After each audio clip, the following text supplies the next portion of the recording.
E agora a gente vai sair do estúdio do Café com o Jornal e vamos direto aos estúdios da Rádio Band News FM com o comentário de Ricardo Boechat. Bom dia, Boechat. O programa hoje dando um bom dia muito especial para nossa Júlia do Ailib, a Júlia do Ailib que está no comando do Café com o Jornal. O Luiz Megali está de folga. Bom dia, Júlia do Ailib e toda a equipe do Café com o Jornal, o melhor telejornal matutino da TV brasileira. Bom dia também para o Rafael Colombo, de volta ao comando do Band News TV no horário da manhã. Bom dia, Rafael. Bom dia a toda a equipe do Band News TV. Você sintoniza agora o Band News TV ou a TV Bandeirantes e tem as imagens ao vivo aqui dos estúdios da Band News FM Morumbi, São Paulo, zona sul da capital paulista. Bom dia, Carla Bigato. Bom dia, Ricardo Boechat. Felipe Bueno. Salve, Boechat, bom dia. Bom dia para você. Bom dia para as praças, Belo Horizonte, Brasília, Curitiba, Fortaleza, João Pessoa, Manaus, Vitória, Tampa, São Paulo, Salvador, Rio de Janeiro, Porto Alegre, Orlando, Maringá e Niterói também, que os ouvintes de Niterói. Cadê aí? Vai botar Niterói na lista? Pronto. Tá posta. Como é que chama a sua cidade? Piracicaba. Piracicaba também, audiência enorme em Piracicaba. Piracicaba. O Felipe Bueno pode ser prefeito de Piracicaba, tal a popularidade dele por lá e da Band News FM também. Muito obrigado por seu carinho. Mande para cá suas mensagens no 11 999 592 100. 11 999 592 100. O meu celular é aquele de sempre, né? 982 446611 São Paulo. Mas se ligar agora, eu não vou atender, que eu tô falando, tá certo? Minha gente, olha, ontem o Supremo Tribunal Federal, numa sessão que muita gente imaginava que poderia transcorrer aí com uma certa... um ambiente meio morno, né? Afinal, era a última sessão do ano e tal, bababá. O ministro Gilmar Mendes resolveu usar a sua poderosa caneta pelo segundo dia seguido, né, para atos, decisões que em caráter monocrático ou mesmo valendo-se da liderança que exerce na turma em que está desfalcada esta turma de 2 dos seus ministros. Os 5 ministros não estão todos eles atuando na segunda turma integrada por Gilmar Mendes, de tal forma que ela está restrita a 3 votos, o dele, o de Dias PT Toffoli e do ministro Fachin. O ministro Fachin tem sido voto vencido ali naquela turma, ou foi voto vencido naquela turma nas últimas decisões. E o que há de comum nesta linha gilmarista de agir no Supremo Tribunal Federal? O que há de comum é que o ministro Gilmar Mendes aplica a justiça ao gosto dos grupos com os quais se identifica. Ele tem feito uma verdadeira ofensiva verbal, ele faz desde sempre, na caneta com muita frequência, contra as ações que pretendem dar efetividade, celeridade, né, aos processos de investigação de corrupção no Brasil, atingindo, é claro, o topo da cadeia de poder no empresariado e no Estado brasileiro, na classe política e tudo mais. O ministro Gilmar é um oponente voraz, né, da aplicação firme da lei, principalmente quando ela encosta no muro, quando os atingidos encostam no muro de suas relações ou de suas convicções políticas, né? Leiam a Veja da última semana e vocês vão ver que o ministro Gilmar Mendes anda, às vezes, numa linha muito tênue que divide ali o rigor, né, a severidade de seus discursos, de certas condutas que não se encaixam adequadamente em figuras públicas, mormente membros de tribunais superiores. Mas vamos em frente, porque o fato é que o ministro Gilmar ontem, em mais um ataque contra a Lava Jato, contra o Ministério Público Federal, que são os alvos de, eu diria, de seu ódio jurídico, né? O ministro Gilmar Mendes ontem resolveu suspender em caráter monocrático, né, as prisões, as conduções coercitivas.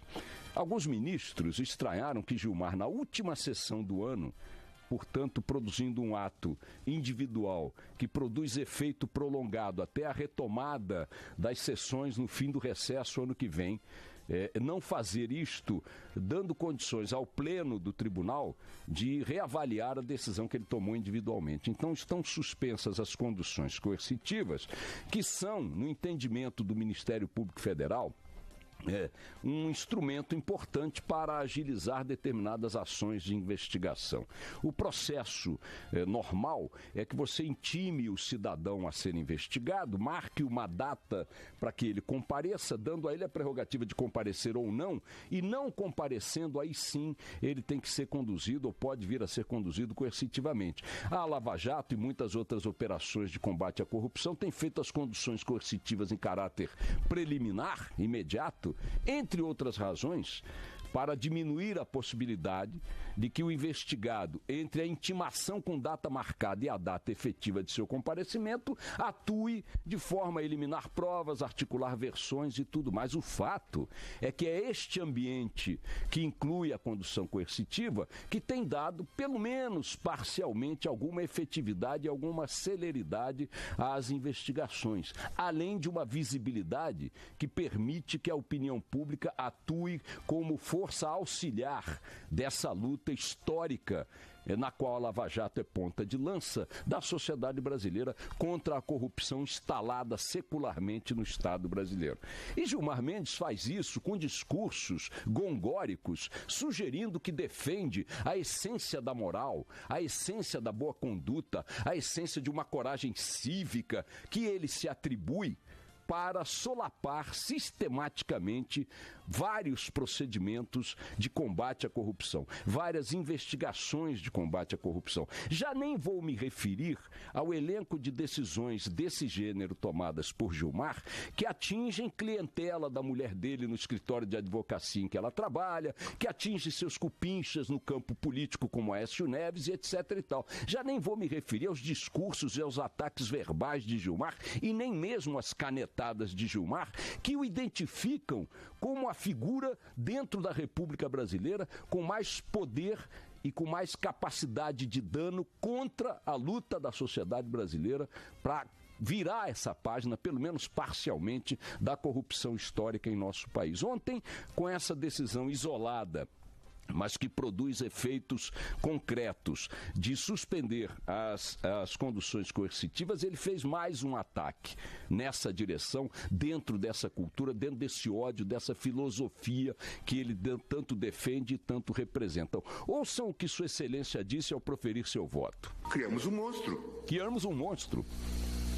E o pior? Investigação mal feita. Investigação mal feita. Um populismo criminal judicial. É responsável por esse tipo de assanhamento. É responsável por esse tipo de assanhamento. E de erros graves que nós temos cometido. E não vamos nos isentar. A história não vai nos poupar. A história não vai nos poupar. Só não vai nos poupar. Não vai nos poupar. A covardia com que muitos de nós tratamos desses temas, depois vão ser cobradas a nós.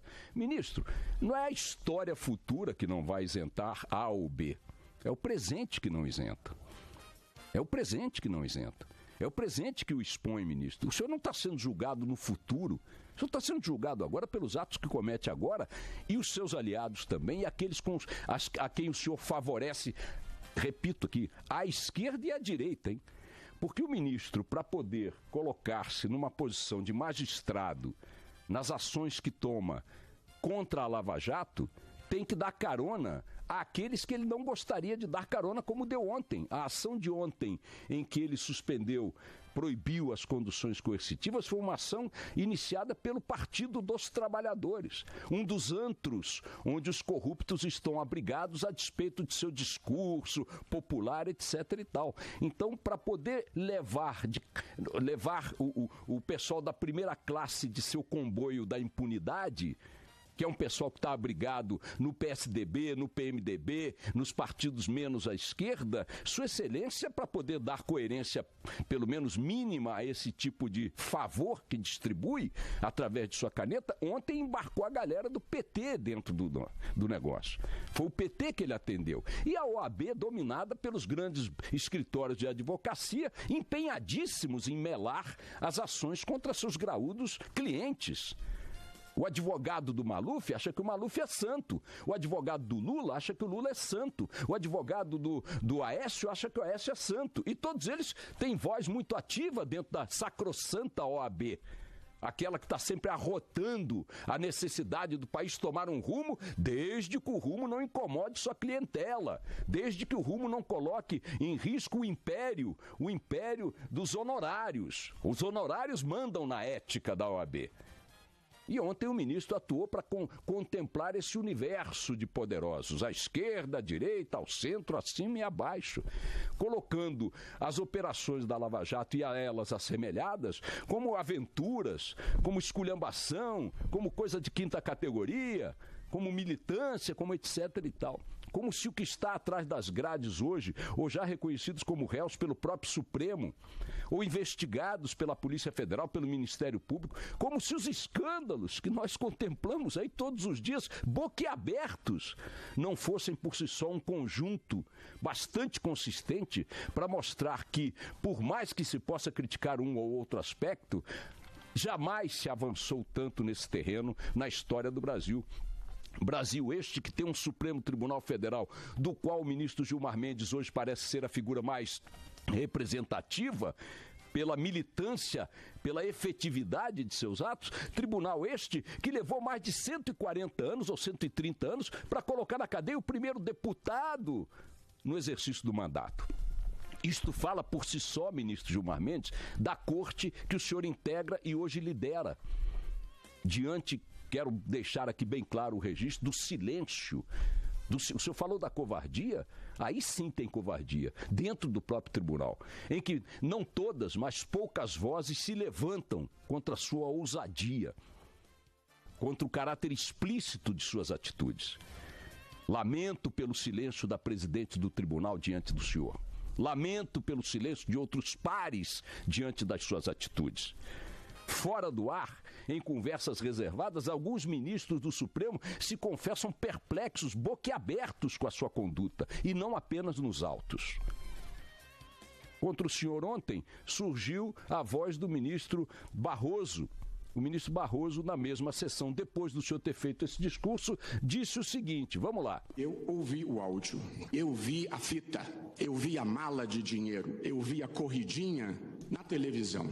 Eu li o depoimento de Youssef, eu li o depoimento de Funaro. Portanto, nós vivemos uma tragédia brasileira, a tragédia da corrupção que se espraiou de alto a baixo, sem cerimônia. Um país em que o modo de fazer política e negócios funciona assim. O agente político relevante escolhe o diretor da estatal ou o ministro com cotas de arrecadação. E o diretor da estatal contrata em licitação fraudada a empresa que vai superfaturar a obra ou o contrato público para depois distribuir dinheiros. E aí não faz diferença se foi para o bolso ou se foi para a campanha, porque o problema não é para onde vai, o problema é de onde vem, é a cultura de desonestidade que se cria de alto a baixo com maus exemplos, em que todo mundo quer levar vantagem, todo mundo quer passar os outros para trás, todo mundo quer conseguir o seu, sem mencionar as propinas para financiamentos públicos, tudo documentado. Mas eu não acho que há uma investigação irresponsável.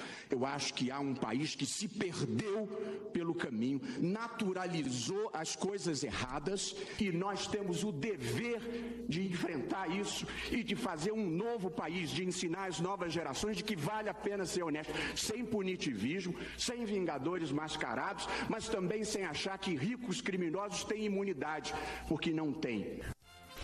O ministro Gilmar, fico aí com 100% da resposta ou da reação do ministro Barroso à sua atitude.